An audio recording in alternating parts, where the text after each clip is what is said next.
করে নিয়ে রেখে দিই, যদি আমার গাছে কাজে লাগে।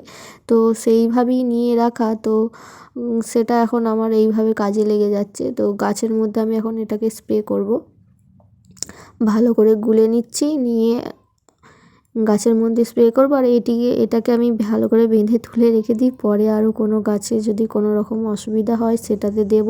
আগে দেখি কেমন কাজ করে। তো ফাঙ্গিসাইডটা স্প্রে করার পরে আপনাদের রেজাল্ট আমি আপনাদের সাথে অবশ্যই শেয়ার করব, যে কেমন আমার গাছগুলো থাকে, পাতাগুলো কীরকম থাকে। তো এখন আমি এটা বোতলের মধ্যে ঢেলে দিচ্ছি, ঢেলে নেওয়ার পরে আমি এটাকে স্প্রে করে নেব। তো ততক্ষণে আপনারা আমার ভিডিওগুলি দেখবেন, কেমন লাগে অবশ্যই জানাবেন। সকলে ভালো থাকবেন, সুস্থ থাকবেন। ভালো লেগে থাকলে অবশ্যই একটি লাইক করে দেবেন। তো চলুন আপাতত এখন দেয়া যাক গাছে, যে কীরকম লাগে। তো আস্তে আস্তে ধরে করে গাছের পাতাগুলো ভালো করে স্প্রে করে দিচ্ছি। তো চলুন আপাতত এখন